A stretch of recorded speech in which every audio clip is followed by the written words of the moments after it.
ख्रिस्त में मेरे प्यारे भाइयों और बहनों, प्रभु यीशु मसीह के मीठे और मधुर नाम में आप सभी को जय यीशु। आज के इस सुंदर सवेरे में हम लोग उस सर्वोच्च और सर्वशक्तिमान प्रभु को कोटि कोटि धन्यवाद देंगे कि उस प्रभु ने हम सभी लोगों को महिमा और आनंद से भरा। प्रभु ने सारी रात तो संतोष स्वर्गदूतों के साथ में हम सब की रखवाली किया है और आज के सवेरे में हमें मौका दिया है कि हम लोग उस प्रभु को जो ग्रहण योग्य है उनको होठों की स्तुति बलि चढ़ा सके, उन्हें समर्पित कर सके। इसलिए हम अपने बीते हुए समय के एक एक बात के लिए प्रभु को धन्यवाद देंगे, एक एक परिस्थिति, एक एक हालात के लिए ईश्वर को धन्यवाद देंगे और आने वाले अपने जिंदगी के एक एक पल को उनके हाथों में देते हुए उनसे प्रार्थना करेंगे, मेरे प्रभु हमारे जीवन में सदा आपकी इच्छा, आपकी मर्जी पूरी होती रहे। मेरे भाइयों और बहनों, आज प्रभु का पवित्र और जीवंत वचन हमें और आप एक एक लोगों को क्या सिखाता है, हम लोग इस पर मनन चिंतन करेंगे। आज सुंदर सवेरे में प्रभु अपने वचनों के द्वारा हम लोगों को बताते हैं। आज पहला पाठ है यिर्मयाह नबी का ग्रंथ, उसके अध्याय 11 पद संख्या 18 से 20 तक में। प्रभु ने मुझे सावधान किया तो मैं जान गया, उसने उनका षड्यंत्र मुझ पर प्रकट किया। मैं तो वध के लिए ले जाए जाने वाले मेमने के समान भोला भाला था। मैं नहीं जानता था कि वे यह कहते हुए मेरे विरुद्ध षड्यंत्र रच रहे हैं। हम वह हरा भरा वृक्ष काट गिराएं, हम उसे जीवितों की दुनिया से उठा दें, जिससे उसका नाम लेने वाला कोई न रहे। विश्वमंडल के प्रभु, तू न्यायी है, तू मनुष्य के हृदय की था लेता है। मैं उन पर तेरा प्रतिशोध देखूंगा, क्योंकि मैंने अपना मामला तेरे हाथों में सौंप दिया है। क्रिस्त में मेरे प्यारे भाइयों और बहनों, आज प्रभु अपने पवित्र और जीवंत वचनों के द्वारा हमें और आप एक एक लोगों को ये बात बताना और सिखाना चाहते हैं।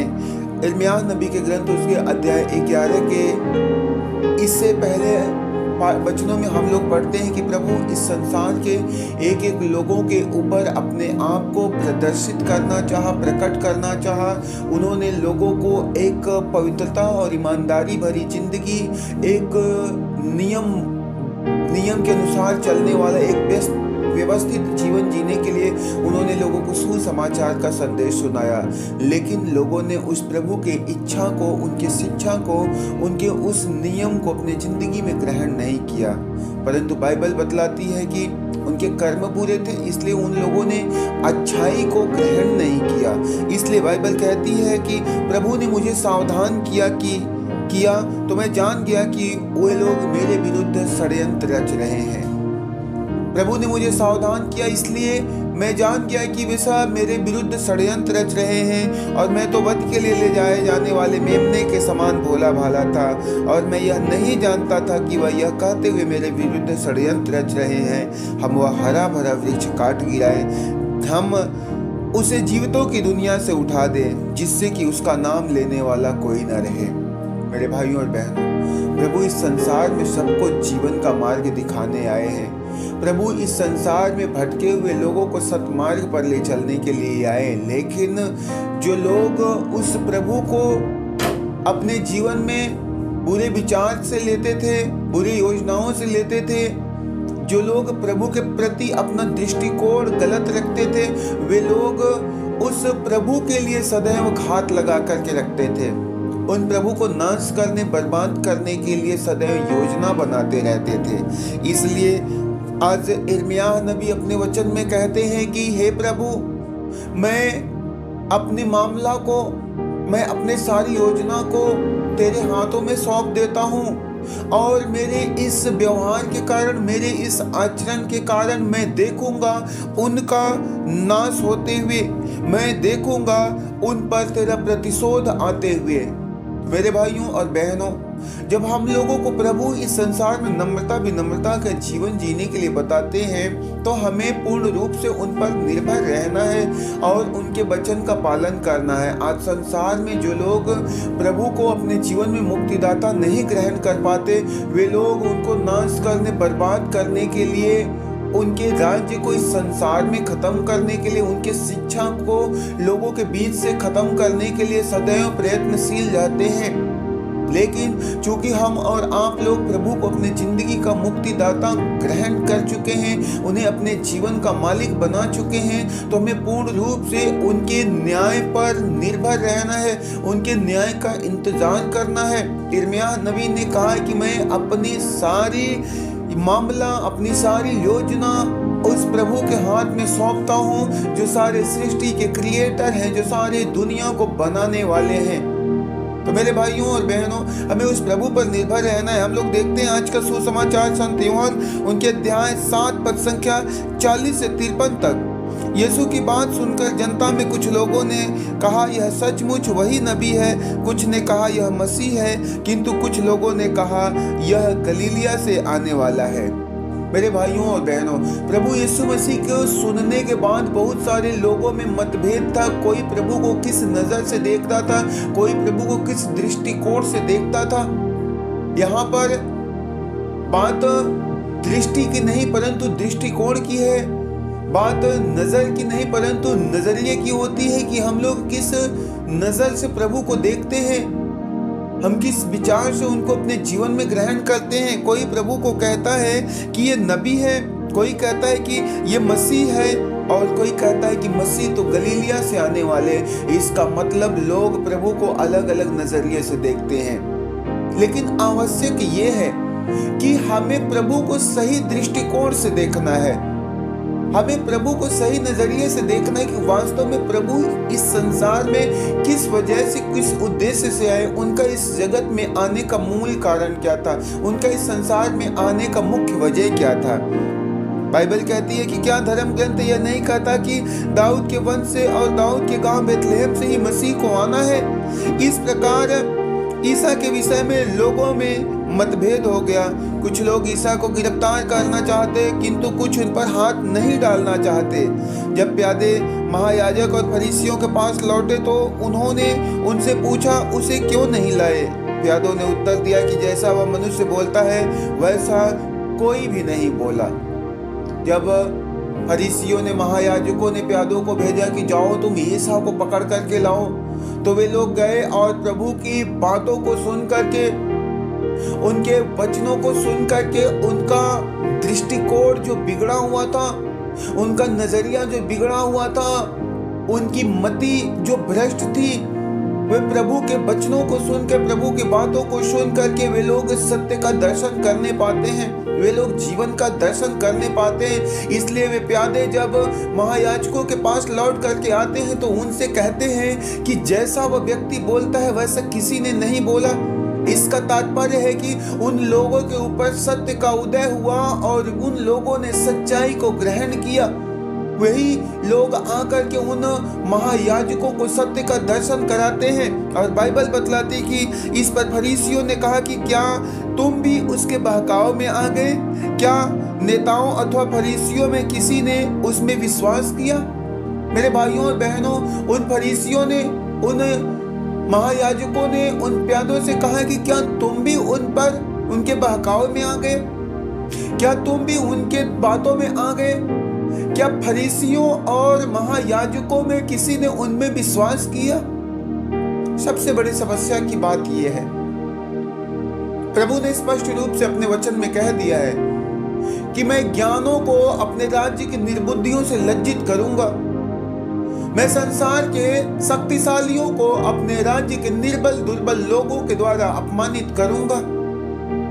और आज यहाँ पर फरीसी लोग कहते हैं कि क्या फरीसियों ने, क्या किसी महायाजकों ने उनमें विश्वास किया? क्या किसी ने उनको अपने जीवन में मुक्तिदाता स्वीकार किया? मेरे भाइयों और बहनों, जब तक हम प्रभु के पास नम्र और विनम्र बनकर, छोटा बनकर के नहीं आएंगे, हम प्रभु को अपने जीवन में ग्रहण नहीं कर पाएंगे, हम प्रभु के लिए अपने जिंदगी में स्थान नहीं दे पाएंगे। लेकिन जब हम अपने आप को दीनहीन, छोटा बना करके आते हैं, प्रभु का वचन कहता है कि मैं निर्बलों के लिए बल हूँ, मैं भटके हुए लोगों के लिए मार्ग हूँ, मैं तिरस्कृत लोगों को अपने सीने से लगाता हूँ। तो जो संसार का नगण्य गिना चुना हुआ व्यक्ति है, जो संसार में तिरस्कृत व्यक्ति है, प्रभु उनको अपने सीने से लगाता है। इसलिए तो वे फरीसी लोग कहते हैं कि क्या किसी ज्ञानी ने, क्या किसी पंडित ने, क्या किसी बुद्धिमान व्यक्ति ने यीशु को अपने जीवन में मुक्तिदाता स्वीकार किया या उसके वचन पर विश्वास किया। सबसे बड़ी विडंबना तो यही है कि हम अपने आप को छोटा नहीं बनाते, हम सत्य को अपने जीवन में काम नहीं करने देते, या हम ज्योति को अपने ऊपर प्रकट होने नहीं देते। मेरे भाइयों और बहनों, इस संसार के जितने भी लोग अपने आप को ज्ञानी, बुद्धिमान, पंडित समझते हैं, वे सब लोग प्रभु के बैरी, प्रभु के विरोधी हैं और वे उनका नाश करना चाहते हैं, उनको बर्बाद करना चाहते हैं। लेकिन कभी भी आप धूल उठाकर सूर्य के ऊपर फेंक दो तो सूर्य का प्रकाश कभी खत्म होने वाला नहीं है, या फिर कितनी भी घनी अंधकार क्यों न कर दो, लेकिन एक छोटे से ज्योति को बुझा नहीं सकती। उस ज्योति में इतनी सामर्थ्य नहीं है, उस अंधकार में इतनी सामर्थ्य नहीं कि एक छोटे से जलते हुए लौ को बुझा सके। उसी प्रकार संसार के कितने ज्ञानियों, कितने बुद्धिमानों, कितने पंडितों ने मिल करके उस ईश्वर को, शास्त्रियों और फरीसियों ने मिलकर के उस सृष्टिकर्ता, उस रचनाकार ईश्वर को और उनके राज्य को खत्म करना चाहा। नतीजा, आज विश्व का एक एक कोना जहां प्रभु के लोग हैं, प्रभु के सत्य का सूर्य एक एक लोगों पर उदित हुआ।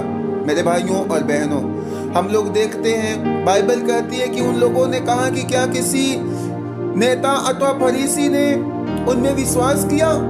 भीड़ की बात और है, क्योंकि वे संहिता की परवाह नहीं करते हैं। वे लोग कहते हैं कि क्या तुम भी उस यीशु की बातों में आ गए, उसके बहकाव में आ गए? क्या शास्त्रियों और फरीसियों ने में से किसी ने उनमें विश्वास किया? नहीं, उन्होंने विश्वास नहीं किया। भीड़ की बात और है, वे संहिता के विरोधी है, वे संहिता को नहीं जानते हैं, इसलिए भीड़ उस यीशु की बात को मानता है। मेरे भाइयों और बहनों, प्रभु ने कहा है कि मैं संहिता को बिगाड़ने नहीं, उसको अपनी जिंदगी में पूरा करने के लिए आया हूं। और वह प्रभु उस संहिता की बातों को ही एक दूसरे पर प्रकट करते हैं। लेकिन वे लोग ना तो संहिता को मानते हैं, ना ही ईश्वर को जानते हैं, ना प्रभु को जानते। यदि वे संहिता को जानते तो वे प्रभु को भी जानते। यदि वे नियम को जानते, मूसा के द्वारा मिले हुए 10 नियमों को यदि वे मानते तो वे ईश्वर को भी मानते, वे यीशु मसीह को भी मानते। इसलिए बाइबल में लिखा हुआ है कि निकोदेमुस जो पहले ईसा से मिलने आया था, उनमें से एक था। उसने उनसे कहा, जब तक किसी की सुनवाई नहीं हुई और यह पता नहीं लगा कि उसने क्या किया है, तब तक क्या यह हमारी संहिता के अनुसार उचित है कि किसी को दोषी ठहराया जाए? उन्होंने उसे उत्तर दिया, कहीं आप भी तो गलीली नहीं हो? पता लगा कर देख लीजिए कि गलीलिया में नबी नहीं उत्पन्न होता।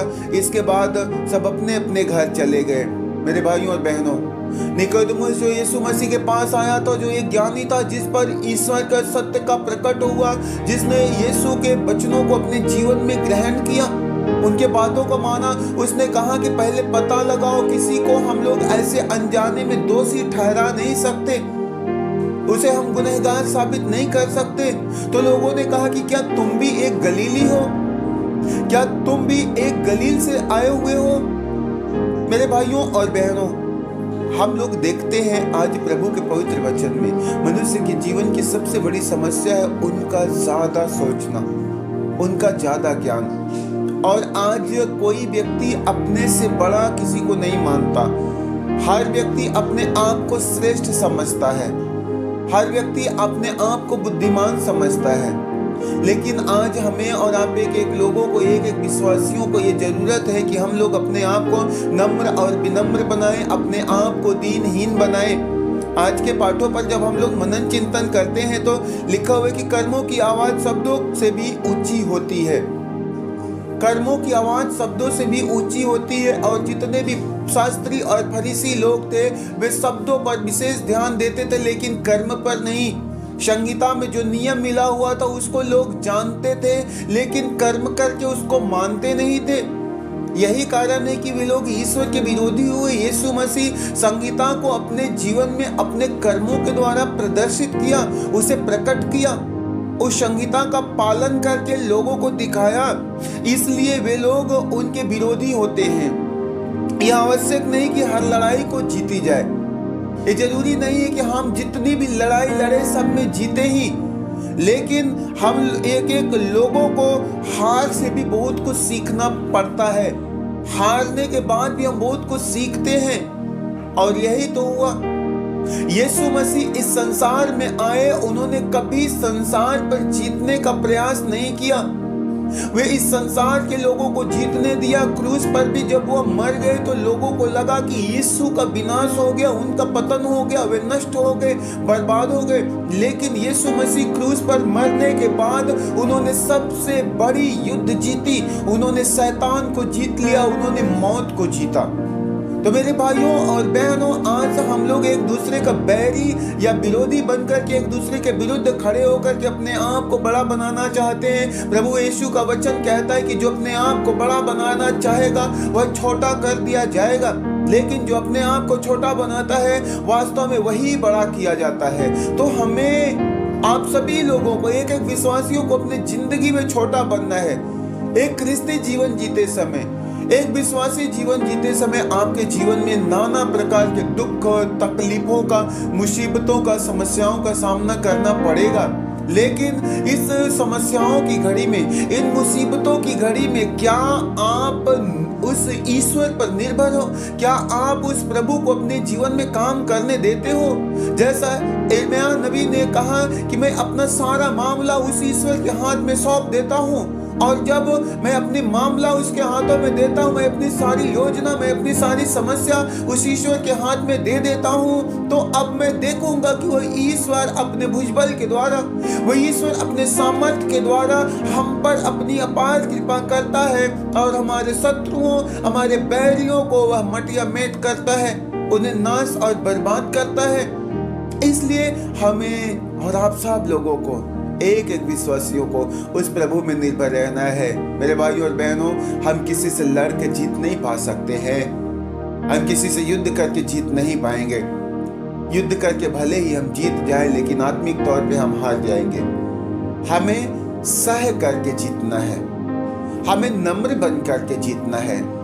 जब हम नम्र बनते हैं, हम विनम्र बनते हैं, तो हमारी ओर से युद्ध लड़ने वाला वह सर्वोच्च ईश्वर है, वह सर्वशक्तिमान है, जो प्रभु असंभव को संभव करता है। जो प्रभु यीशु इस संसार में सब कुछ को बनाया, वह प्रभु जब हमारी ओर से है तो हमारा विरोधी कौन हो सकता है? कौन हमारे विरुद्ध में खड़ा होगा? कौन हमारे नष्ट कर पाएगा? क्योंकि हमारी ओर से लड़ने वाला प्रभु, हमारी ओर से युद्ध करने वाला ईश्वर है। मेरे भाइयों और बहनों, हम लोग अपने जीवन में उस प्रभु की ओर आगे बढ़ेंगे। हम लोग अपने जिंदगी में उस ईश्वर की ओर आगे बढ़ेंगे, और ये तभी हो सकता है जब हम अपने आप को नम्र और विनम्र बना करके अपनी जिंदगी उस प्रभु के हाथ में समर्पित करें।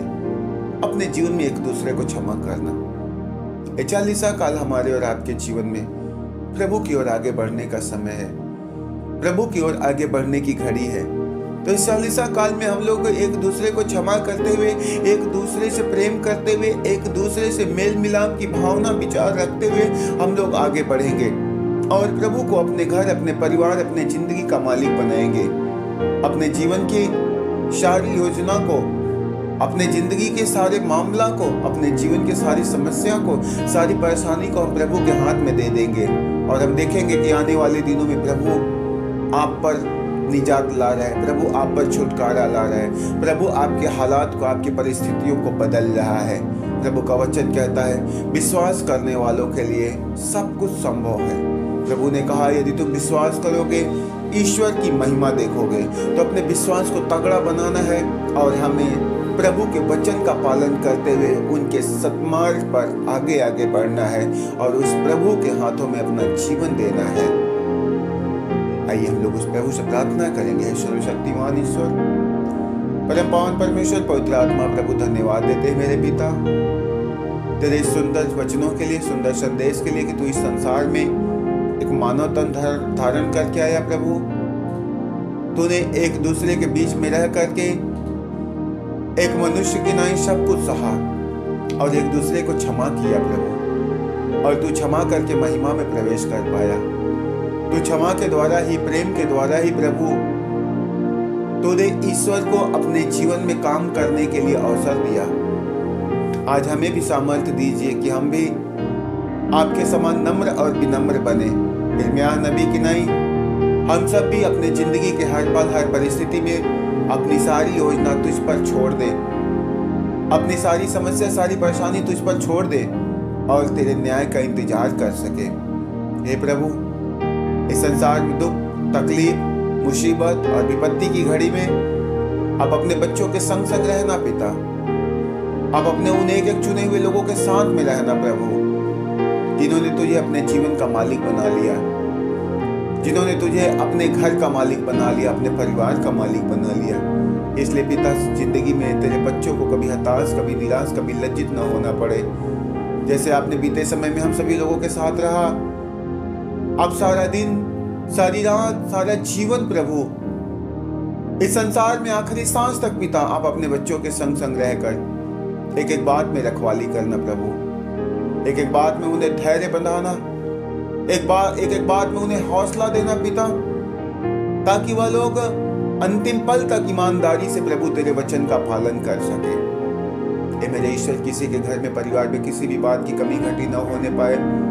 जो रोगी है आज इस समय तेरे वचन के कारण वे स्वस्थ और भले चंगे होने पाए। जो लोग इस समय बंधनों में है प्रभु, जो लोग अब दूतग्रस्त है पिता परमेश्वर, वे तेरी आज्ञा का पालन करके पूर्ण रूप से स्वतंत्र होने पाए।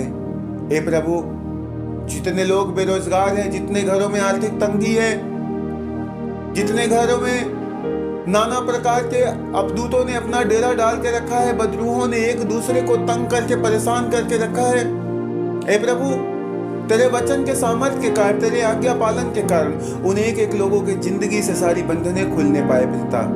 जो लोग डिप्रेशन में हैं, जो लोग ज्यादा चिंतित रहते हैं, आज उन्हें तेरी सच्ची शांति मिलने पाए, उन्हें सांत्वना मिलने पाए प्रभु।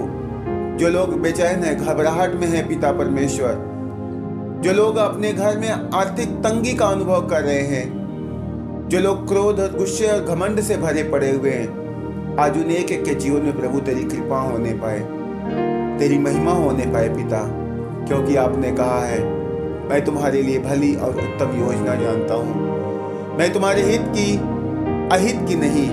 हे प्रभु, आप अपनी योजना को अपने बच्चों के जीवन में पूरा कीजिए, एक एक लोगों को सच्ची सुरक्षा प्रदान कीजिए। हम यह प्रार्थना करते हैं पिता और पुत्र पवित्र आत्मा के नाम में मांगते हैं। सभी को जय यीशु।